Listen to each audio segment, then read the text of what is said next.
Shalom, shalom para você que está aqui conosco, linkado, para você que vai entrar em algum outro momento, você está de qualquer lugar, seja bem-vindo a este ambiente onde compartilhamos a palavra de Deus, que é espírito e vida, e bênção para os nossos corações, a nossa vida, a nossa família, quando ela é colocada em prática, amém?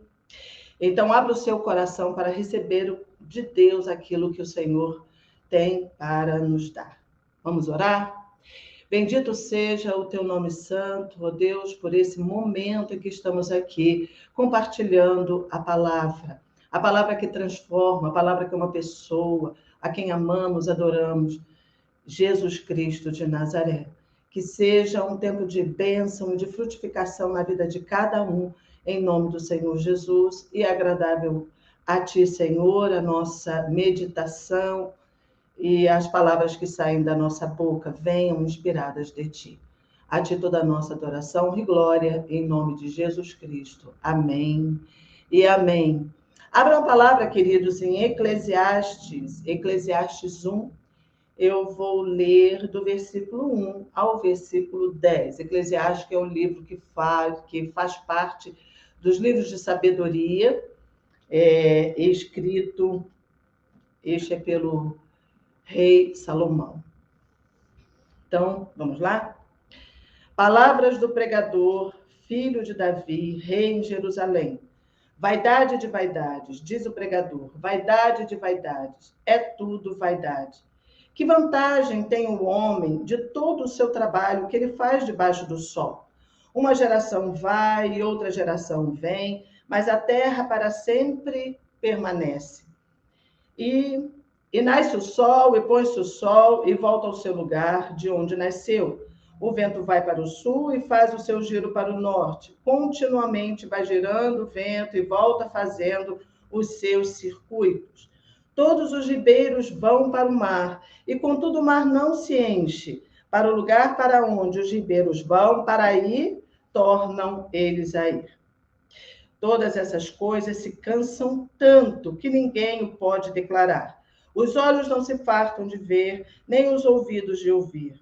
O que foi, isso é o que há de ser. E o que se fez, isso se tornará a fazer. De modo que nada há novo debaixo do sol.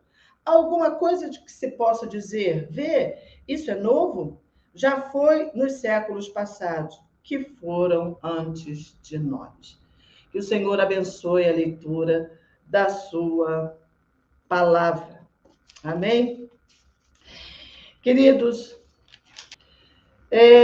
aqui tem uma verdade que esses dias, né, fazendo uma visitação ali no acervo da Igreja Luterana, porque nós estamos na Semana da Reforma, celebrando aqui na minha cidade, Nova Friburgo, onde chegou a primeira igreja reformada e ficou da América Latina, do Brasil e América Latina. E então fizemos uma visita ali, um café, e um dos lugares que nós visitamos foi o cemitério luterano, ali onde estava o primeiro pastor que chegou aqui, pastor Sauer Brown. E nós visitamos aquele local, um local muito bonito, muito bem preparado.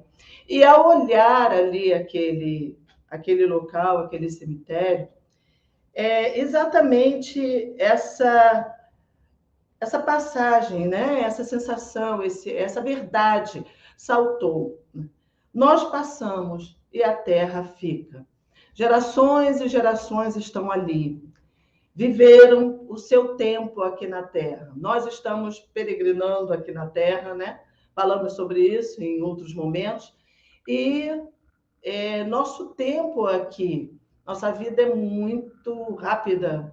E 70, 80 anos, diz a palavra, os que têm mais vigor vão a 90 hoje, até 100, né?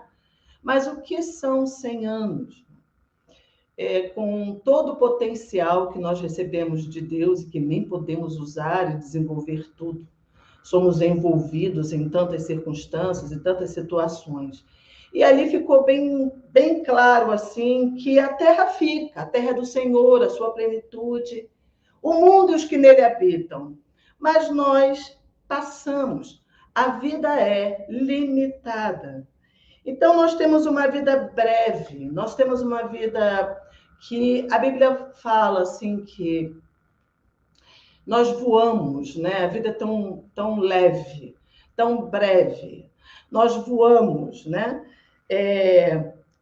E mostra a fragilidade da vida como um vapor ligeiro. É assim que a Bíblia descreve a nossa vida.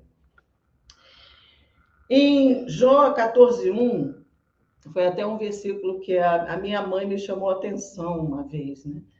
Porque ela estava lendo a Bíblia, então esse versículo saltou assim o entendimento dela, que o homem nascido de mulher é de poucos dias e de muita inquietação. Então, isso nos faz buscar, respondendo, né, à mensagem bíblica, que nós tenhamos coração sábio, buscar de Deus que nós tenhamos coração sábio para poder viver, né? Contando os nossos dias, para alcançar um coração sábio. Então, o que diz aqui, nesse texto que nós lemos, é que tudo sucede igual a todas as gerações. O homem é o mesmo, as sociedades mudam, vêm as descobertas, utilizamos hoje muitas coisas que as gerações passadas, muitos benefícios, né, das descobertas humanas que as gerações passadas não desfrutou. Isso não nos faz melhores, né? Pelo contrário, nos faz mais atribulados, porque são tantos estímulos hoje que não damos conta nem do tempo para viver. Acho que eles eram mais, eu tenho essa impressão de que eles eram mais calmos, mais tranquilos, e quando eu lembro da manhã, da tarde, elas eram longas, né? Principalmente a tarde era longa, e hoje o dia passa tão ligeiro que nós acordamos logo já anoitece, e os dias estão se abreviando, né? Claramente, até a ciência está falando sobre isso. Então, tudo sucede igual a todas as gerações, né? A forma, os meios, as maneiras mudam, mas o homem, em sua essência, ele é o mesmo, né? Ele continua o mesmo. E nós estamos vivendo num tempo que também já tratamos sobre isso, que a Bíblia fala, que por se multiplicar a iniquidade, o amor de muitos esfriaria. E esse é um tempo de muitos abalos, né, de muitos transtornos, onde nós estamos verificando a veracidade das profecias bíblicas. Então, a vida ela é cíclica. A vida é cíclica, né? A história ela se repete. Deus se revelou na história do homem desde o princípio. E nós podemos também aprender com a história. Né? Nós deveríamos aprender com a história.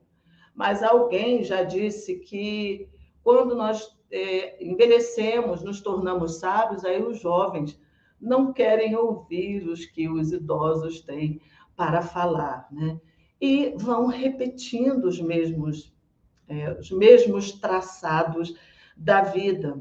Isso que fala que o vento vai e volta, faz o seu giro, e tudo permanece exatamente como é, né? E das gerações passadas não se vai haver lembrança, não se vai ter lembrança, e assim a vida continua, cada geração passando pelos mesmos caminhos. Então, a verdadeira esperança, ela está em Cristo Jesus, né?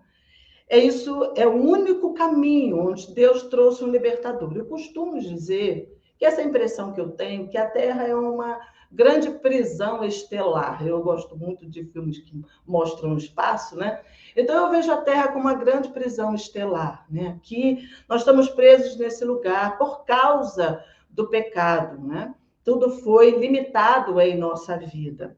Mas Jesus, Deus amou esse mundo de tal maneira, nos amou que nós precisávamos de um libertador. Então Jesus vem para ser o nosso caminho, para ser o libertador. Assim como foi do povo de Israel, o Senhor enviou Moisés. Então, desde o princípio, Deus, o Criador, ele prometeu um libertador. Desde o momento lá no Éden, lá no princípio, quando o homem caiu, né? Ele, então, prometeu um libertador que viria, uma semente, a semente dele, que seria o libertador, que pagaria esse preço da redenção da vida do homem, né? Para que recebêssemos de novo o fluir da vida de Deus em nós. Então, a Bíblia fala em aflição de espírito. Aqui no versículo 14, nós não tínhamos chegado até lá, mas olha, no versículo 14 desse capítulo 1 de Eclesiastes, está escrito: atentei para todas as obras que se fazem debaixo do sol, e eis que tudo era vaidade e aflição de espírito. A Bíblia fala que até no riso a dor, né? Até na alegria a dor nessa vida aqui. E eu tenho a impressão de que as pessoas, quando elas chegam à beira do suicídio, que elas olham para a vida e a veem crua, a veem nua, a veem sem o sentido. Por que vivemos aqui? Por que dessa vida? Mas nós temos que nos lembrar que Deus é o autor da vida. E Ele nos deu essa vida. Nós estamos aqui para encontrá-lo. Amém? A possibilidade maior e mais poderosa, mais preciosa que nós temos na nossa vida ao andar aqui, ao peregrinar aqui, porque ao final todos chegaremos, né, a esse final, passaremos pela morte.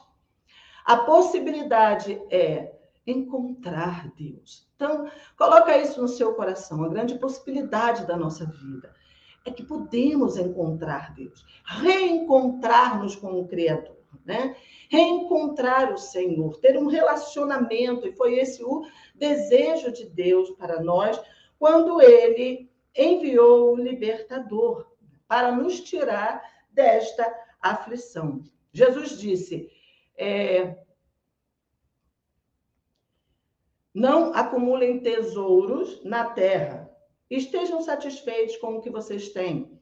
Coloquem o seu coração no lugar certo, porque onde estiver o teu coração, aí estará o teu tesouro. E muitas pessoas desperdiçam a sua vida buscando aquilo que é pueril, aquilo que não tem essência em si mesmo. E ele disse, não acumule tesouros na terra, né? Porque pode roubar, se você tem tesouros na bolsa, investimentos, podem cair, né? Podem mudar, os ventos podem mudar, olha como nós estamos vendo, as situações cíclicas do mundo, tudo passando e agora vindo, nem aprendemos com as guerras passadas, estão aí, as guerras diante de nós, as mesmas disputas, né? E o mesmo domínio de uns sobre grande parte que são dominados. E Jesus disse, as suas riquezas prosperam, não ponhas nela o coração. Por que Jesus fala essas coisas? Porque Ele quer nos tirar da aflição. Tirar o nosso olhar daquilo que é vão, daquilo que é passageiro, daquilo que não é essencial, que, na verdade, não vai preencher o nosso coração, não vai nos dar plenitude, para que os nossos olhos sejam voltados para o que é eterno, para o que vai nos preencher. E a plenitude está nele mesmo. Ele disse, não só de pão viverá o homem, mas de toda palavra que sai da boca de Deus, né? Para que nós não nos prendamos às coisas circunstanciais. Deus já mostrou na história bíblica que Ele alimenta o seu povo, Ele é o provedor, Ele tem cuidado de nós, Ele é um Deus sobrenatural, Ele é um Deus bondoso, benigno, misericordioso, Ele nos cerca, Ele nos protege, né? Então, nós vamos viver a vida comum aqui na Terra, mas o nosso coração não vai estar aqui. Por quê? Porque uma eternidade nos espera. Deus tem mais para mim, Deus tem mais para você, Deus tem mais para o seu povo. Mais do que os olhos podem ver, mais do que as mãos podem tocar, mais do que podemos sentir. Então ele diz, o meu justo viverá pela fé. E isso é muito, muito lindo, é a verdadeira esperança para a nossa vida. E Jesus ainda diz, as palavras que eu vos falo são espírito e são vida. Amém? É a palavra transformadora. Então, a palavra de Deus aponta para uma realidade além daqui. Fale isso. A palavra de Deus aponta para uma realidade além daqui. Amém? Uma realidade que perdura, que ela não termina ali no cemitério. Jesus morreu e ressuscitou. Então, essa realidade perdura e ela começa aqui em nosso coração, quando nós abrimos o coração para receber o nosso Senhor e Salvador, Jesus Cristo. Então, Deus em Cristo abre o nosso entendimento e para que nós possamos tirar os nossos olhos do que é temporal para a realidade eterna, a realidade espiritual. 1 João 5, de 11 em diante, diz, quem tem o Filho tem a vida. Quem não tem o Filho de Deus não tem a vida eterna. Então, o que Jesus veio nos trazer? Vida eterna. O que é vida eterna? Mais do que tempo, é a qualidade da vida de Deus. Deus é eterno, amém? Vive nessa dimensão da eternidade. Glória a Deus, da plenitude, do que é pleno. Então, em Cristo, há uma retomada, né, do projeto de Deus para a nossa vida. Eu gosto de pensar isso, que esse projeto ele foi perdido lá no princípio. E nós começamos a viver circunstancialmente, a buscar a nossa própria subsistência, né? Nesse mundo de cascalhos, de frutos, mas de cascalhos também, que tudo dá. E Cristo veio para tornar a nossa vida mais leve, né? Não que nós não deixemos de trabalhar ou que não passemos por aflições. Jesus disse, vocês passarão por aflição. O mundo é um mundo de aflição. A vida do homem nascido de mulher é de poucos dias e de muita aflição. Aqui tem perdas, tem doenças, tem guerras, tem tristezas, tem cegueiras, né? De vez em quando a gente fica cego, vem uma tempestade e a gente não consegue enxergar. Mas em Cristo há uma retomada desse projeto de Deus, porque o nosso olhar, ele começa a ir longe. Amém? Ele transcende, ele ultrapassa. Nós nos tornamos uma nova criação com um propósito transcendente e, ao final, temos a promessa de novos céus e de nova terra. Que coisa maravilhosa, né? E olha, queridos, eu estou falando isso, mas essa é uma verdade que precisa resplandecer no coração de cada um, no seu coração. Amém? Mais do que saber com uma informação, precisa ser realidade a palavra de Deus na nossa vida. Se tornar uma convicção. Mais do que uma informação, a palavra precisa ser uma convicção. Porque é isso que nós vamos aplicar no decorrer da nossa caminhada aqui. Trabalhando, conquistando, né? Na vida, mas com um olhar que ultrapassa, que transcende aquilo que é visível, aquilo que é material. Isso é a restauração. Então, a Bíblia é a revelação de Deus ao homem, é a retomada desse projeto criador. E essa retomada é uma pessoa, é Jesus. Amém? É a retomada de Deus, do projeto criador dele. Que ele abra o nosso entendimento, né? Que esse haja luz venha sobre nós, nosso entendimento, essa informação se torne uma convicção em nome de Jesus. E Jesus mesmo disse, é chegado o reino de Deus, e que esse reino de Deus estará em vós e estará entre vós. Então, ele transforma o nosso coração. Pessoalmente, nós somos pessoas transformadas quando nós encontramos Jesus. Nós recebemos um novo coração. Ele tira o coração de pedra, ele nos dá um coração sensível às verdades divinas, sua pureza, sua integridade, a sua santidade, e coloca um novo desejo em nós, o desejo por ele mesmo. E transformando o nosso coração, ele também transforma as nossas relações. Amém? Jesus veio universalizar as relações humanas. Então, olha que coisa incrível. A Bíblia está escrito: em Cristo não há homem, nem mulher, nem servo, nem livre, nem judeu, nem não judeu. Jesus Cristo é tudo em todos. Nós somos uma nova criação. Então, o que está acontecendo? Estamos sendo transfigurados à própria imagem do Senhor Jesus, que é o primogênito de toda a criação, né? Uma obra está sendo feita, uma obra recriadora da nossa identidade, da nossa nova identidade, compatível com a glória de Deus, compatível com a eternidade, compatível com a continuidade deste processo que começou em nós quando nós recebemos Jesus em nosso coração. Amém? E o Evangelho da Cruz, do que trata? Do que trata o Evangelho da Cruz? Primeiro, trata da mudança da essência. Ali na cruz do Calvário, quando Jesus subiu, ele levou toda a raça adâmica. Então, houve uma mudança. Ele se tornou escravo, ele tomou o nosso lugar, ele se tornou escravo para que nós fôssemos libertos. Ele foi amaldiçoado para que nós fôssemos abençoados, para que nós sejamos abençoados. Ele se tornou pobre para que nós enriquecêssemos. É isso que chama a cruz vicária, né? Ele tomou o nosso lugar e ele se tornou filho do homem para que nós pudéssemos de novo sermos chamados de filhos de Deus. Ele foi condenado para que nós fôssemos justificados. E ele se tornou odioso para que nós fôssemos recebidos como amados.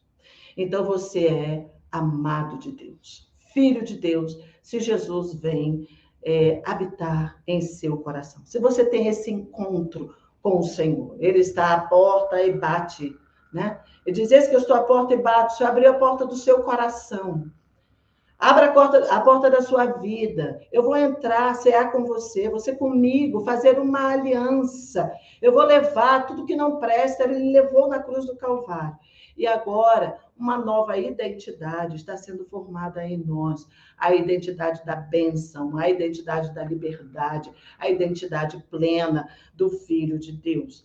Então, segundo, a mudança do meio em que vivemos. Jesus diz: eu sou a luz do mundo. Depois ele fala com os seus discípulos: vocês são luz, vocês são sal. Nós estamos aqui revestidos de Cristo. Nós estamos aqui para resplandecer a glória de Deus. Nós fomos feitos para a glória de Deus. Nós fomos feitos à imagem e semelhança de Deus. E fomos feitos para o louvor da glória de Deus. E isso está sendo restaurado em nós. Amém? Está sendo restaurado naquele que decidiu se levantar e ser discípulo de Jesus.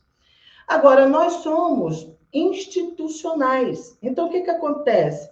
Temos essa tendência sempre ao longo da história de pegar esse carisma. Eu ouvi isso de um pastor, que aqui está tendo muitas... a gente está participando de mesas redondas sobre a reforma. Nós estamos na Semana da Reforma, amanhã, dia 31, é o dia comemorado da Reforma Protestante. Então, esse carisma de Deus, somos tendentes a institucionalizar, torná-lo dentro de uma instituição para proteger a revelação. Isso aconteceu no princípio com os apóstolos. Você lerem as cartas, há uma defesa do evangelho, porque tem sempre aqueles que querem desvirtuar e trazer outros conceitos, outras doutrinas estranhas, que são estranhas àquilo que Jesus ensinou e o plano de redenção de Deus, né? O que Deus realmente fez em Cristo Jesus para nós. E aí acaba engessando a fluidez do Espírito Santo, né? Criando dogmas, criando conceitos, que se julga estar certo, mas vai engessando. Quando a gente vê Jesus vindo, na época de Jesus, ele não veio dentro da religião, né, gente? Ele não veio fundar uma seita, uma religião, né? Ele veio fora, ele veio alcançando todo mundo, alcançando todas as pessoas, né?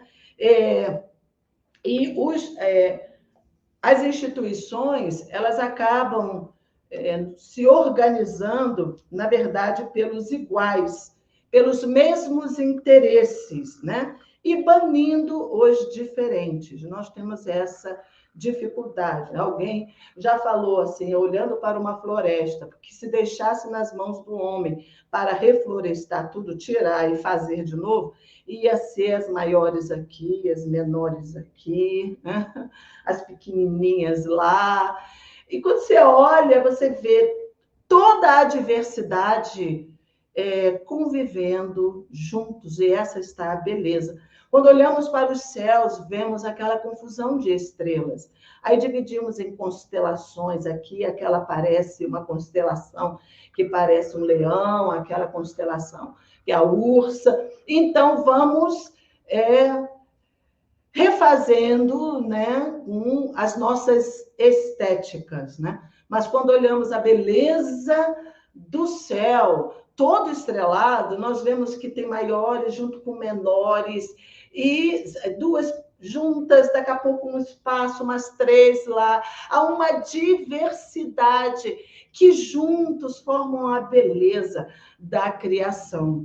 Mas nós temos a tendência de quando institucionalizamos aquilo que é de Deus, nós fazemos assim, nós organizamos pelos iguais, pelos mesmos interesses, pelas afinidades, e a tendência é colocar para fora os diferentes, né? Então, foi assim que desde o princípio se luta para conservar por os ensinamentos de Jesus. E quando olhamos para Jesus, os passos de Jesus, o que vemos? Que ele veio por fora de toda essa organização, né? Porque o homem tem dentro de si essa tendência grande que o pecado trouxe de dominar o outro. Então, cria-se uma casta, que agora essa casta detém a verdade e vai dominar os outros, né? Vai dominar aqueles que estão do lado de fora. Assim, nessa luta para conservar a pureza da doutrina de Cristo, então nós vemos que vieram os apóstolos, depois os pais da igreja, grandes discussões em toda a história, né? Aconteceram, até chegar ao quarto século, quando então se dá o casamento da igreja com o Estado. Esse casamento da igreja com a política é exatamente o que nós estamos vivendo hoje. Eu nunca pensei que fosse ver isso acontecer de novo, já que nós temos a história, né, que nos conta que isso não foi uma coisa boa, que isso trouxe muita opressão, né? E hoje está trazendo as mesmas opressões, né? Porque está havendo uma divisão. Então, o que acontece? A fé, ela foi absorvida pelo palácio, lá no tempo de Constantino, e dominada por ele e imposta ao povo. Olha só, foi assim que Jesus trouxe. Aí houve o tempo das Inquisições, em que cristianizou-se os povos, mas sem a devida conversão. Nós precisamos ser convertidos, ou seja, tem que haver uma revelação em nosso coração. Lembra quando Jesus falou para Pedro que Pedro, e vocês? Vocês dizem o quê que eu sou? E Pedro falou, tu és o Filho de Deus? E ele disse então para Pedro, Pedro, bem-aventurado você é, porque o Pai te revelou isso, né? Jesus Cristo precisa ser revelado em nosso coração. Paulo disse, quando aprove a Deus, revelar o seu Filho em mim. Então, Jesus precisa ser revelado. Nós não podemos impor conceitos a ninguém. Aliás, Jesus Cristo disse que ele veio para que nós fôssemos livres, né? Nós somos livres, livres. Nós somos pessoas livres para escolher. E ele não quer que ninguém venha como um robô, ou porque é obrigado, ou porque vai ser retirado do meio. Ele quer que nós venhamos absorvidos inteiramente pelo seu amor. Amém? Quando somos constrangidos pelo seu amor, aí então nós vamos envolvidos por ele. E ele se revela, esse Deus maravilhoso, amoroso, salvador, benigno que ele é. E é isso que vai transformar a nossa vida. Eu vou deixar o mundo, a carne, o pecado, o diabo, porque eu amo, porque eu o encontrei, porque ele me trouxe plenitude, me trouxe vida, e vida abundante. Amém. Assim deve ser com cada um. Inclusive, ele disse que nós seríamos conhecidos pelo amor. Amém? E pela unidade, que eles sejam um, para que creiam que eu fui enviado. Então, a unidade, o amor, são requisitos básicos, fundamentais, para que essa igreja seja vitoriosa na sua missão. Amém? Então, o que veio ali quando a igreja casou com o poder político? O domínio da classe dominante mesclou a pureza com os interesses. Misericórdia, né? Misericórdia. Vamos abrir o nosso entendimento para que nós possamos ver o nosso tempo e analisar criticamente o que está acontecendo, né? Então, houve alguns movimentos contrários a esses abusos. E os primeiros movimentos, eles foram abafados, porque os mataram, foram chamados de hereges, porque eram contrários, eram diferentes e foram colocados naquela época na fogueira. E até se levantar um, que é exatamente o que nós estamos comemorando, o Lutero, né? Um monge lá de dentro que tinha acesso à Bíblia, que já estava estudando Salmos, né? Ele estava estudando Salmos, e ali ele expôs Roma dominante e opressora quando ele colocou as 95 teses na porta lá da igreja de Wittenberg. Era um dia onde ia ter muito trânsito, muitas pessoas estariam, né? Ele não tinha a intenção de dividir a igreja, ele não tinha isso, ele tinha a intenção de trazer a verdade do evangelho, que a salvação não era por obras, a salvação pela fé, e ele então ali, o versículo-chave que nós estudamos, está em Romanos 1,17, o meu justo viverá pela fé. E então ele vai e ali crava as 95 teses no portão da igreja, onde ele ministrava. E veio então o movimento da reforma protestante. O que ele visava? Ele visava o retorno da igreja à pureza da fé. Amém? Não ao domínio das classes dominantes sobre o povo ignorante, mas que essa palavra tinha que também chegar, e esse é um dos legados da reforma para nós, que a Bíblia chegou a mão do povo. Se hoje você tem uma Bíblia em casa, se eu tenho uma Bíblia em casa, se todos podem ir lá e comprar uma Bíblia e ler a Bíblia, né? E é na Bíblia que Deus se revela, na sua palavra, são nas Escrituras. São as Escrituras, Jesus disse, que atestam dele, e nós podemos hoje nos expor às Escrituras. Isso é devido a essa reforma protestante, né? Que possibilitou que a palavra fosse democratizada para todos, porque até então nem todos tinham acesso a ensino, então ficava dentro dos mosteiros e eram ensinadas ao povo, né? Mas aí nós encontramos uma palavra bem interessante na Bíblia, que quando chegou a pregação lá ao povo bereano, a um povo chamado bereano, de Bereia, então eles estavam com as escrituras e aquilo que eles ouviam, eles iam conferir lá na escritura se era realmente assim. Hoje nós estamos com as escrituras nas mãos, então nós podemos conferir se é realmente assim que nós estamos ouvindo, né? De líderes. Por quê? Porque a palavra está perto de ti, na tua boca e no teu coração. Esta é a palavra da fé que pregamos. Amém? Amém? Então, visava essa pureza da fé, a pureza do cristianismo, né? Dos princípios, os conceitos bíblicos. O meu justo viverá pela fé. Aí deu origem ao que chamamos de 5 solas. Solas quer dizer somente. Então, somente 5, né? 5 proposições, que são, primeiro, sola fide, ou somente a fé. Somente a fé é necessária ao Cristo para ser salvo. Somente a fé em Cristo é necessário para ser salvo. Meu justo viverá pela fé. O segundo, só a graça. Não é por obras, por nenhum esforço, por nada que nós possamos fazer. Somente Deus, por seu amor e vontade, salva o crente. Amém? Essa salvação vem do alto, vem do Senhor, vem pela graça de Deus. Nós não poderíamos encontrá-lo.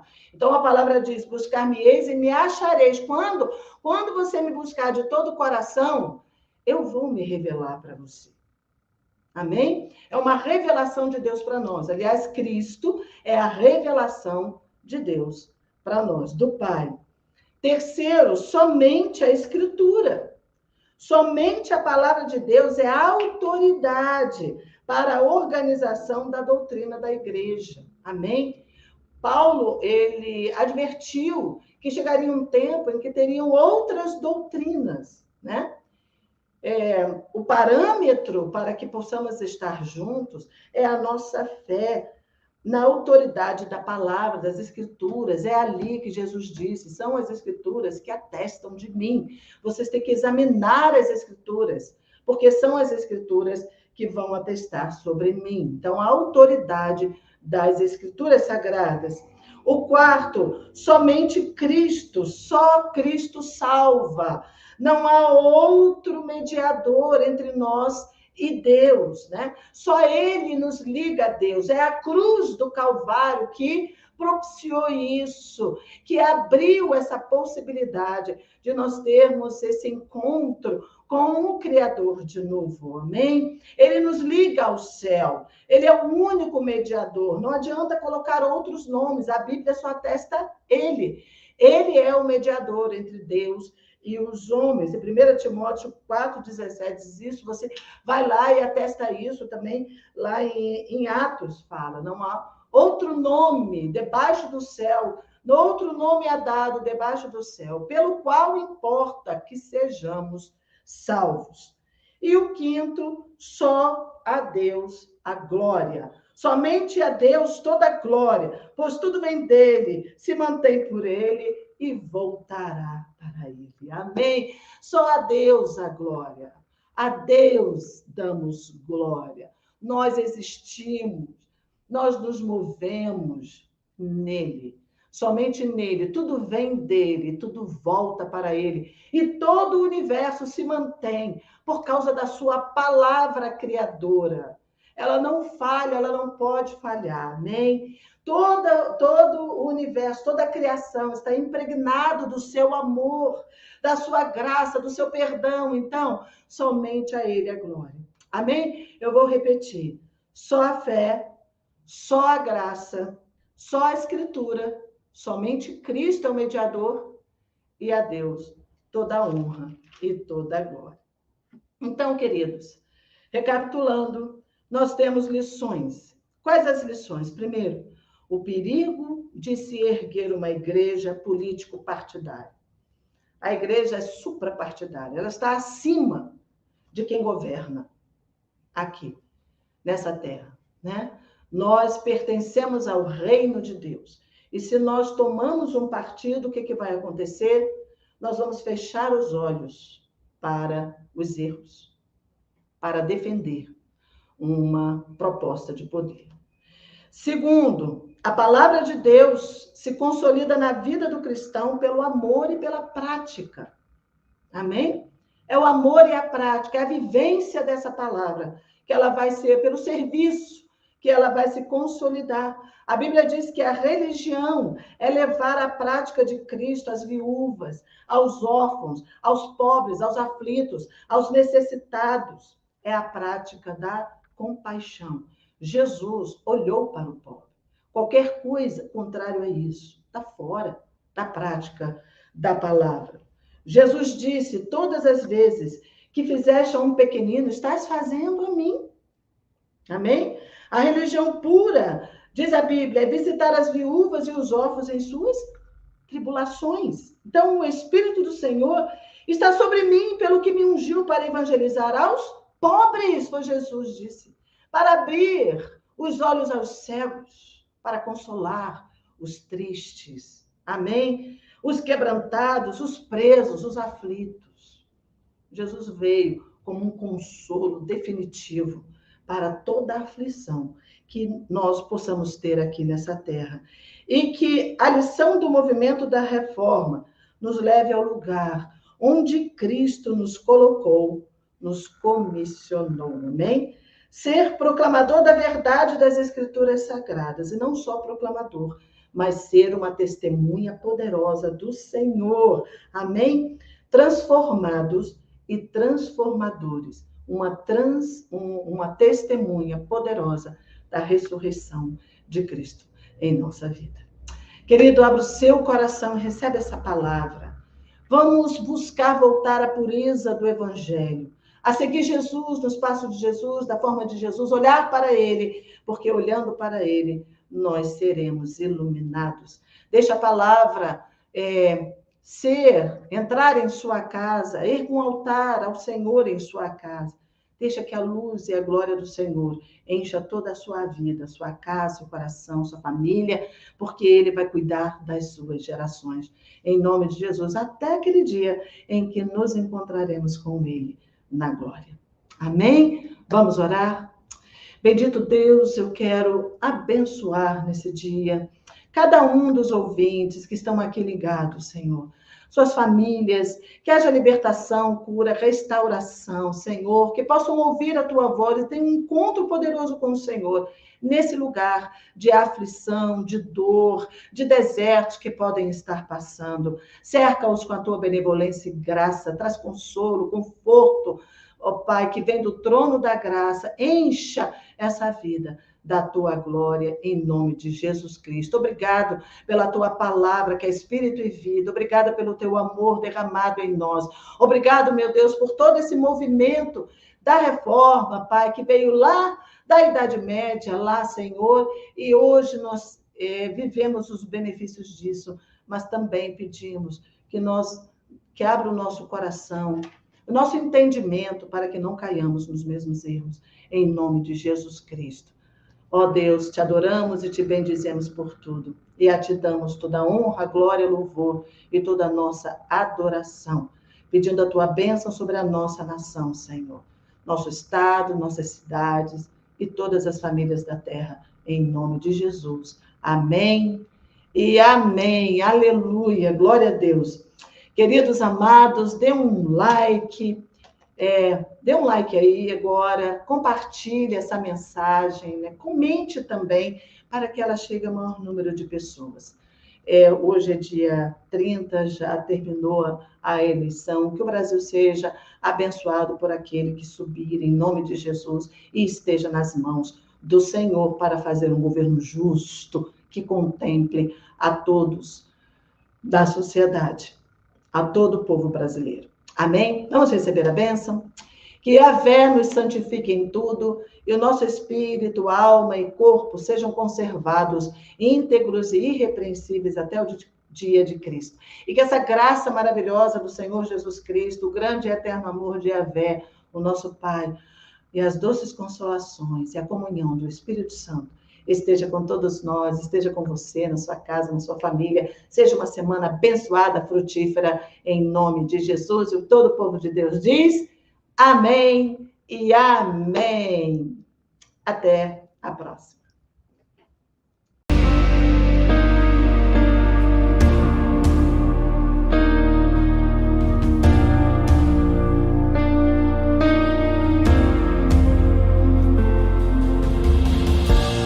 Que o Senhor te abençoe e faça brilhar seu rosto em ti, que conceda sua graça e te dê paz.